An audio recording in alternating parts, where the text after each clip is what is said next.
Okay, let me borrow Dad's briefcase. Yeah. And I'll wear his jacket. I'll draw a mustache on his face. Yeah, that was some broke-ass crap your parents did to you. Welcome back to Under Oath. This is your host, Attorney Jeff Kaufman. Sitting next to me, like usual, is my 4D to my new twister. Aw. James John. That has to be the most creative way you've introduced me thus far. I've been told I have to do this. Every single time. No, twisters.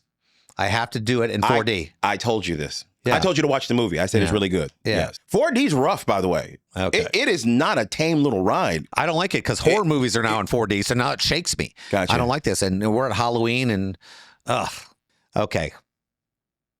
Worst costumes. Halloween costumes? Halloween costumes. I think everyone has the same one. We've seen it over the years, for many, many years, and it requires no imagination, no thought, and that's the ghost. With the eyes, they just cut the eyes. Cut the eyes out and go, I'm a ghost. I think I hold on. I have an idea. Mm-hmm. I have an idea what we should do for the ghost one time. We should like do the thing around the neck and then draw like we could be like Charlie Brown ghost, and you draw the shirt. Wow. Or the Simpsons. Yes. Or Freddy. Yes. With the shirt and everything. And we should all do like the ghost thing. And we could just cut the face in here where we could see our face. I think the Halloween costume now is we should have a party. It should be a ghost costume. Mm-hmm. You send the sheet to people with a cutout face, and they just draw the shirt in. And they draw, so the goal should be, okay, I'm gonna do Star Trek. Okay. Star Trek ghost. I'm a Star Trek. Yeah. It's Darth Vader. It's a little effort. And you just you got to set the face, and you go. It'd be ghost celebrity. When you were little, your parents were like, I didn't get him to the costume store, so he has to figure it out. Mm-hmm. You remember a businessman? Yes. Okay, let me borrow Dad's briefcase. Yeah. And I'll wear his jacket. I'll draw a mustache on his face. Yeah, that was some broke-ass crap your parents did to you. Now we'd call that abuse. That'd be like going, I'm calling Department of Children and Families. Why you made him do the businessman thing? Yes. But we didn't have a lot of money. I understand the cheap costume. Yeah. You'd have to figure out what do we got in the house. All right, let's stick corn in the cob, cut it in half, and put a thing on the side of the head, and we'll be like, I'm Steve Martin with corn. Corn sticking through my head. Yeah, now it could be a different thing. I remember back in the day, the cheap costume, if you wanted to be an Indian, your mom would go down to the local grocery store. Now it's Native American. It's not like you're trying to run a call center. No, back in the day, if you want to be an Indian, your mom would go down to the local grocery store when they still had paper bags, and she would make you the vest. Remember this? Oh, my God. Out of the paper bag, and you were an Indian because you had on a vest. And you'd have to find a feather somewhere. Yes. Oh my God. How was that okay? It was not. I never said it was okay. Oh my God. How was that okay? Worst costume. I mean, remember that? Blackface. Oh. 40 years ago. Not even 40. Yeah. Remember when what's his name? Ted Danson. Ted Danson? No, not Ted. Yeah, Ted Danson. He did Cheers. He did it. With Whoopi. And Whoopi told him to do it. When do you think that flips? When do I think it's going to... When was the moment that flipped? There had to be something that people were going, uh-oh. Somebody had to get mad. Correct me if I'm wrong. And it involved the white woman, and I'm looking at all the white people in the room. Correct me if I'm wrong. I know. Was it early 2000s where it was like, hey, listen. Like who woke up and goes, hey, this might be a bad thing. Fun fact, Mickey Mouse was inspired by blackface. Mickey Mouse was inspired at the time when it came out. They were still minstrel shows. Well, hold on. Yeah. Lie. Think it's a lie? It's an absolute lie.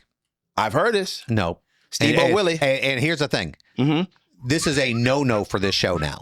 What? For us to say something like that. Okay. Because we're going to get called out. Okay. The precursor to Mickey Mouse was Osborne the Wild Rabbit. I remember Osborne. Okay. I have him at my house. Osborne was created. A statue. What happened was this. Walt Disney created these little shorts before movies, and he sold them. Well, what happened was this.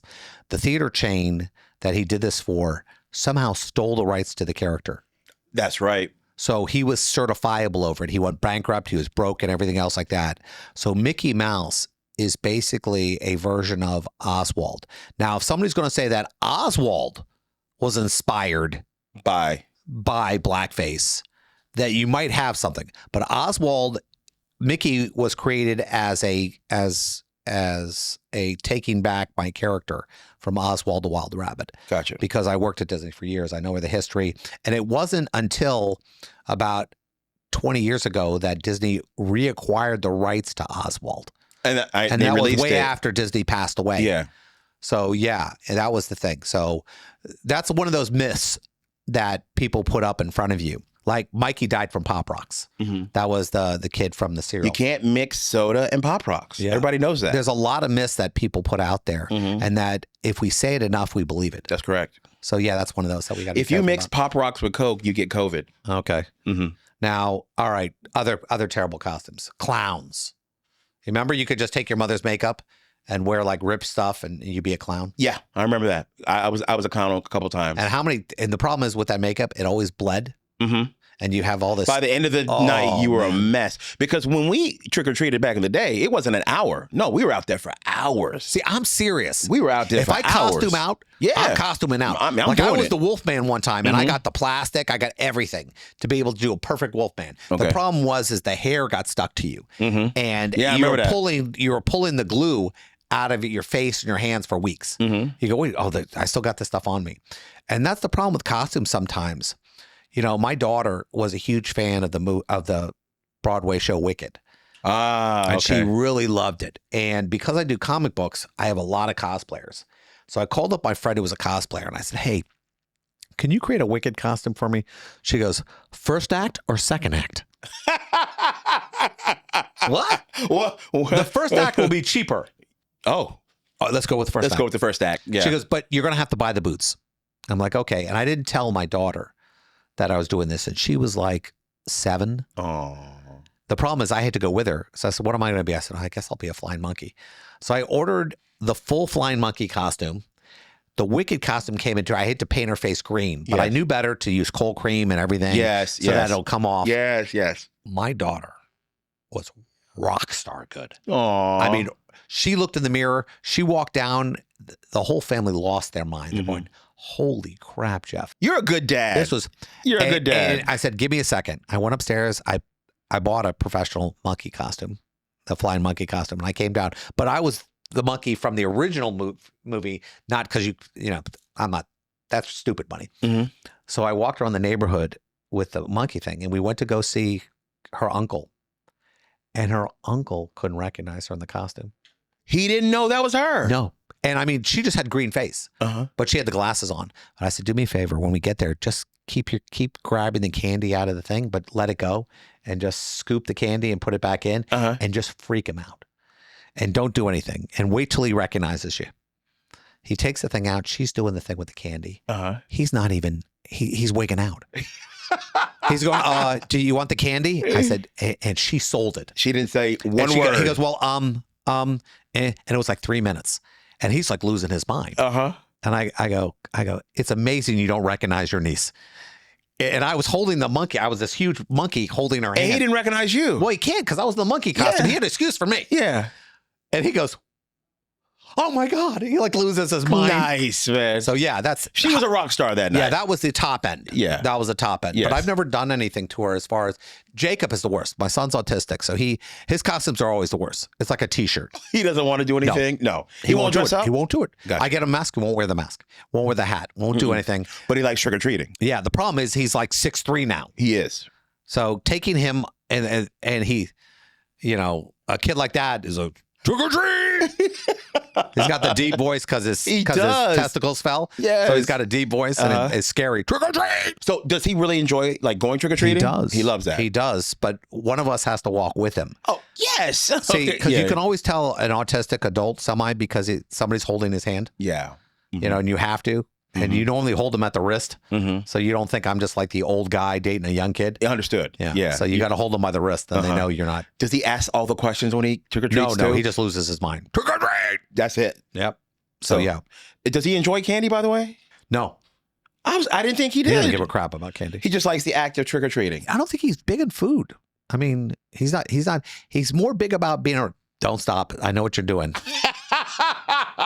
Delicious. Jacob can't have cheese as a kid. As a kid, he couldn't have cheese. He couldn't have cheese.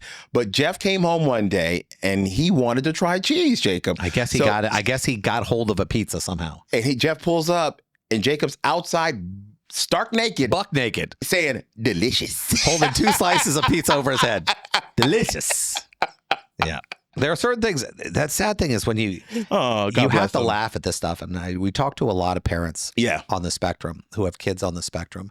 And they always, when we talk about these stories, they always come back, hey, thanks for sharing that. I never make fun of my son. My son makes me laugh on ugly levels. Mm-hmm. The things he does, the things he says. And sometimes we might get our ass beat in public for some stuff he does. Yeah. But at the same time, I think people learn to appreciate that everything he says, every joke he says is the truest form of comedy you could ever have. Because it comes from a pure place. So if you see a kid in a Charlie Brown t-shirt at Halloween, he's like 6'3", that's my kid.